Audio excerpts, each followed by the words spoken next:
So very good afternoon to the students of class 6 FAR. Welcome to our social science history class. And today in this class we are going to discuss about the last phase of that previous subunit that I have mentioned, that why did people travel at that time. Now today we are going to discuss that why do people travel now and names of the land. So before starting the class, I'll ask some question to you. Just try to answer this. That tell me the reason why did people travel at the time. Tell me any two reason why did people travel at that time.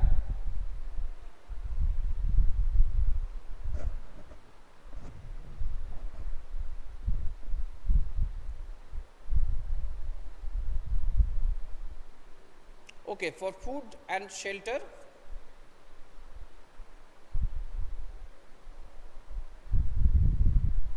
For such food and shelter. Okay, any other reason? I have mentioned in the previous class.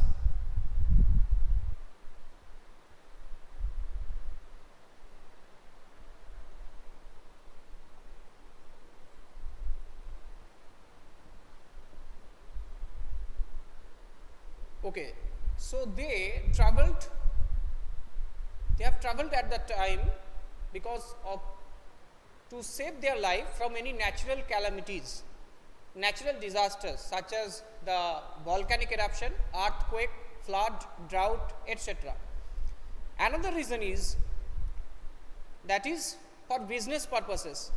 Yes, very good, Navamita, it is for trade. They also traveled with their goods, with their caravans or ships, carrying valuable goods from one place to another place and for selling those products. So this is another reason. Number 3, so they have to conquer other kingdoms, to spread their dynasty, okay, to spread their kingdom. They also need to conquering other kingdoms. Okay, Obipsha, no need to, who is this? Obipsha, no need to take snapshots. Okay, this video will be uploaded in the e-portal as well as in YouTube. So no need to take any recording, no need to record or take snapshots. So now what happened that to conquering other lands or other kingdoms, some rulers also attacked. And another reason is the religious teachers or the preachers walked from one place to another place to offer instruction and advice for good life and humanity on the way.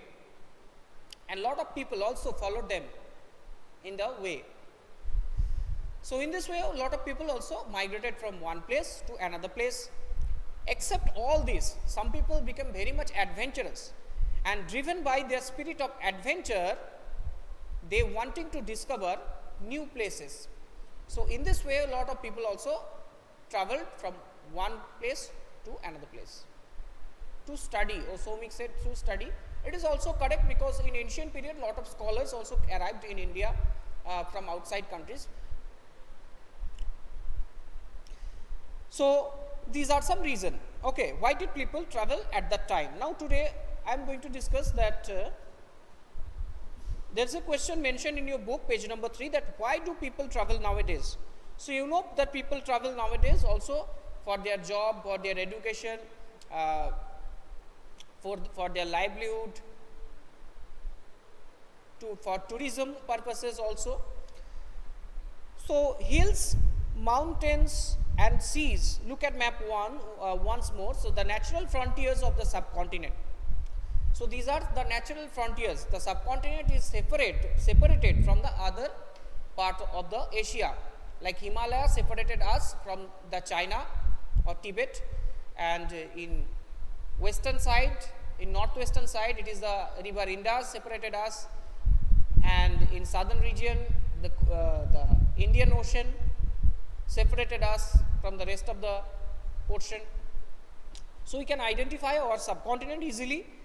And At the time, while it was difficult to cross these frontiers, natural frontiers, those who wanted could and did scale the mountains and cross the seas. Nowadays, with the help of technology, because today the technology is so much advanced, so people from across the frontiers also came into the subcontinent long ago and settled here. So when these people came to India for various purposes, these movements of people enriched our culture, our cultural traditions. People have shared new ways of carving stone and composing music, even cooking food. So we have enriched ourselves with different recipes also from separate part of the subcontinent, different part of the subcontinent, some of the recipes also from outside.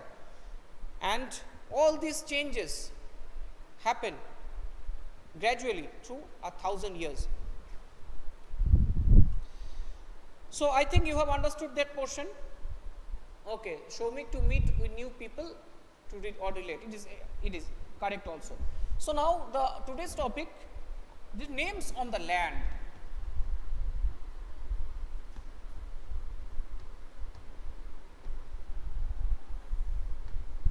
So you know that our country India, it is India in English, and we Bengali, and Hindi in Sanskrit we said it's Bharat or Bharatvarsh.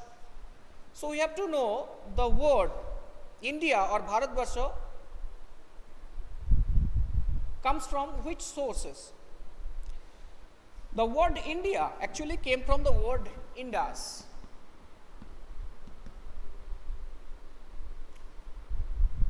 It is came from the word Indus. Indus is the name of the river flown on the northwestern side of our subcontinent. And the river Indus was called by the Greeks and Iranians in some different names. Around 2500 years ago, you know that in the time of Alexander the Great, when conquered India, he arrived in the bank of river Indus. And what happened at the time?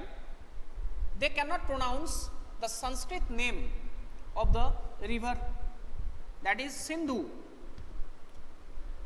It is a Sanskrit name of river Indus. But the people came from outside, like Greeks and Iranians, they cannot pronounce properly the Sanskrit letter. It is the S in English and Sha in Sanskrit. So they cannot pronounce the Sanskrit letter. So that's why they pronounce it as Indus or Indos. Okay, Indos or Indus. They pronounce the word Sindhu in this way. It is the Greeks. On the other hand, the Persians, they cannot pronounce the word Sindhu. They pronounce it as Hindos, H. Hindos. It is the Persians or today's Iranians. So what happened? So the people living on the eastern side of river Indus or Indus, known as the place situated on the eastern side is known as the India, and the people living on the place known as the Indian. And on the other hand, the Hindus means the river Sindhu, and the people living on the eastern side of river Hindus known as Hindu, and the place known as Hindustan. Okay. You will read in detail about the word Hindu and Hindustan in class 7. So I am not discussing this. Now we will discuss about the word Bharata. Okay, any question? So let's see what is the question. Okay, by mistake, Namamita, don't mute, don't press anything. If you have any question, you can chat, you can write in the chat box, but don't press any other button. it may disconnect the call. Okay, so now listen. So the Indus or Indus is the name of the river Sindhu pronounced by the Greeks, and the place that is the west, that is the east of river Indus or Indus, they named as India, and the people living on that land named as Indian. On the other side, the Persians, they called the river Sindhu as Hindus, and the place on the eastern side of river Hindus known as Hindustan. Stan means place in Persian, okay, such as Pakistan, Afghanistan. In similar way, Stan means place. So, and the people living on the Hindustan known as the Hindu, as per the Persian. Okay, so I think you have understood how did the name India came from. So now I am having this one for the another name, that is Bharata or Bharat. Bharat is a name actually found by the historians in Rig Veda, composed 3500 years ago, approximately 3500 years ago in Rig Veda, the Bharata word was found, and the Bharata was used for a group of people who lived in the northwestern region of our Indian subcontinent, mentioned in the Rig Veda. So in Rig Vedic period, the society also divided among some small groups, and these are called Gana Sanghas, such as Yadu Gana, Puru Jana and Bharata Jana. Okay, you will read in detail about all this in chapter number 4. So the Bharata is a name of a group or clan. So the name of the territory ruled by the Bharata Jana known as the Bharat, and in this way the entire country later on known as the Bharat or Bharatvarsh. There are some other stories also found by the historians, that is in the Mahabharata. It is mentioned as there was a king who ruled in the Aryabharta, northern Indian region, named Bharata, and the territory ruled by the king Bharata known as Bharat or Bharatvarsha. This is another explanation given. Okay. So the word Bharat actually found in the Rig Veda. Yes, Navamita, I will upload this in YouTube, no problem.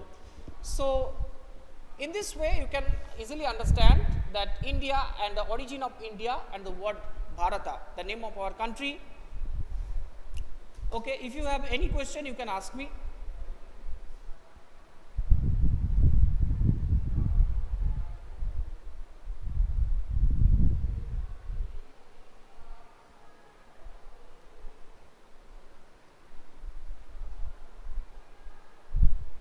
Who is coming late? Ovipsha. Okay. So now all the students are requested to mention their name in the chat box. I will take their attendance from that portion. 15 students is there with me right now. So Ankita, Arush,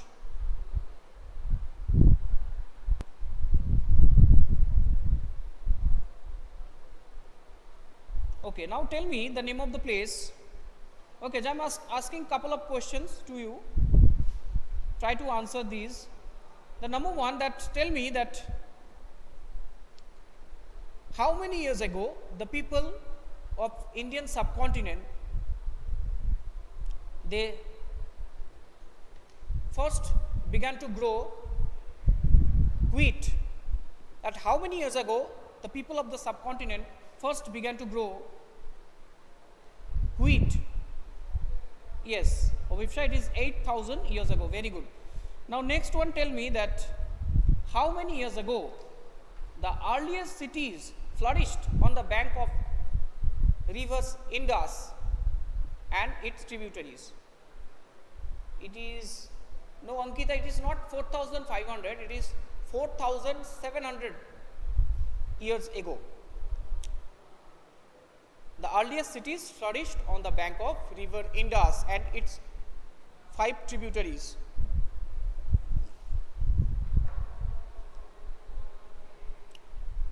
Okay.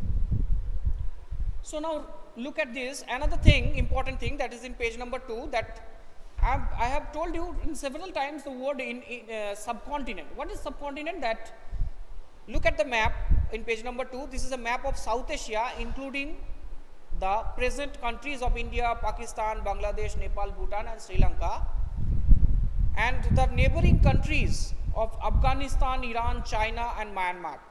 So South Asia is often called a subcontinent because although it is similar than a continent and it is very large and it is separated from the rest of Asia by sea, hills and mountains. So that's why it's called a subcontinent, because in a continent there are different geographical features are there, such as deserts, mountains, plateaus, plains, river valleys, volcanoes, islands, okay, and mangrove forests. So everything mentioned also present in our Indian subcontinent. Either it is Andaman Nicobar or Lakshadweep Islands, it is Himalaya, Vindhya, Aravalli mountain ranges, Eastern and Western Ghat mountain ranges, the thousands of rivers like Ganga, Narmada, Tapti, Mahanadi, Krishna, Kaveri, Brahmaputra, Indus, okay, like Thar desert also there, the Sundarban mangrove forest is there. So every natural features is present. So that's why it is called a subcontinent, and it is separated by Himalayan mountain ranges, the Indus River in the northwestern frontiers, in Bay of Bengal, Arabian Sea and to Indian Ocean from the rest of the part. So the South Asian region, including these countries like India, Pakistan, Bangladesh, Nepal, Bhutan and Sri Lanka, called the Indian subcontinent, okay, or South Asia. Remember that. So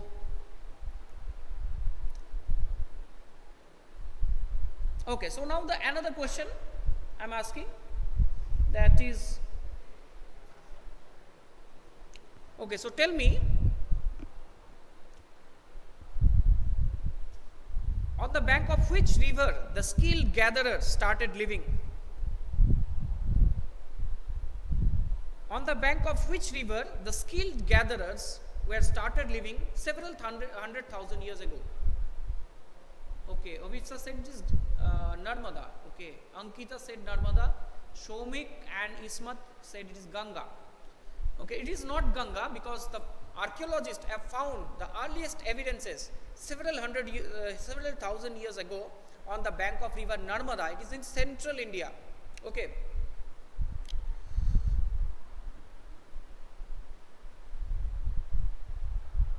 It is in a river in the central India, flown between the Maharashtra, so in the bank of river Narmada, the earliest evidences of the skilled gatherers were found by the archaeologists.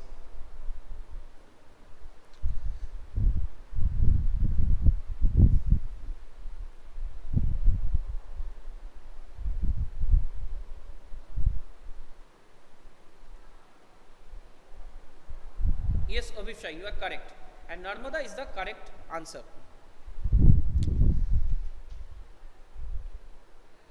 Now the last question for today, that tell me the place where rice was first grown. Tell me the name of the place where rice was first grown in Indian subcontinent. Rice was first grown in Indian subcontinent. Okay, some of them said it is Suleiman Hills. Okay, I said it is rice. I have said it is rice. Rice was first grown on which region?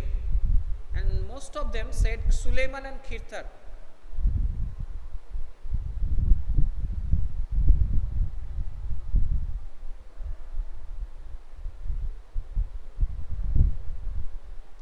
Okay, anyone else? Okay, but the correct answer is given by Abhishek, it is Vindhyas. It is not Vindhyas, it is actually north of the Vindhyas.